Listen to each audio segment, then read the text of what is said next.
Jack the Ripper is one of the most infamous and mysterious figures in criminal history, known for a series of brutal murders in the Whitechapel district of London during the late 19th century. Despite countless investigations, books, and theories, the true identity of Jack the Ripper remains unknown. Here's a detailed account of the grim story and its enduring mystery. The setting, London's East End. During the late 1800s, the East End of London, particularly the Whitechapel district, was a poverty-stricken, overcrowded, and crime-ridden area. The streets were lined with slums, and many women turned to prostitution to survive. The area's dark alleys and poorly lit streets made it a dangerous place, creating the perfect setting for a predator to strike undetected. The victims between August and November 1888. Jack the Ripper is believed to have murdered at least 5 women, often referred to as the canonical 5.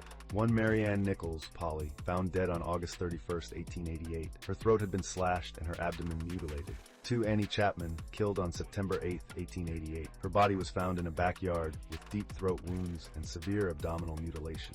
3 Elizabeth Stride, Long Liz, discovered on September 30, 1888. Unlike the other victims, Stride's body was not mutilated beyond a slit throat, possibly because the killer was interrupted. 4 Catherine Eddowes, found dead less than an hour after Stride on September 30, 1888. Eddowes' body was horrifically mutilated, with organs removed. 5 Mary Jane Kelly. The final and most gruesome murder occurred on November 9, 1888. Kelly was found in her own room with extensive mutilation and disembowelment.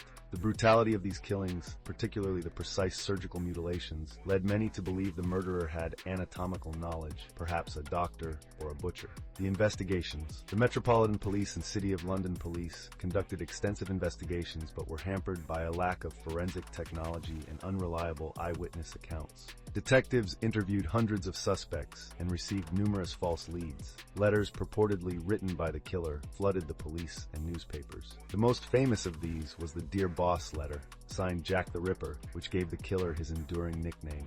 Another letter, the From Hell note, accompanied a package containing half a human kidney, allegedly from one of the victims. Suspects and theories.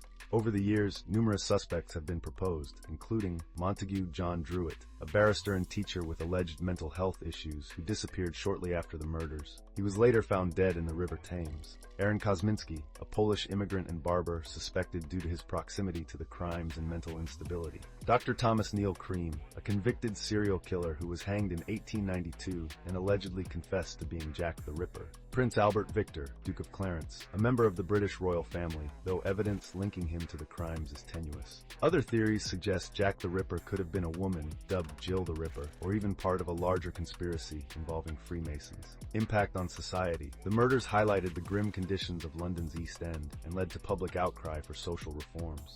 The case also fueled sensationalist journalism, with newspapers exploiting the murders to boost sales. The fear and fascination surrounding Jack the Ripper marked the birth of modern true crime culture. Legacy and cultural influence. The mystery of Jack the Ripper has endured for over a century, inspiring countless books, movies, and television shows. The case remains a symbol of unsolved crime, and new theories and evidence occasionally emerge as forensic science advances. Despite extensive modern investigations and DNA analyses,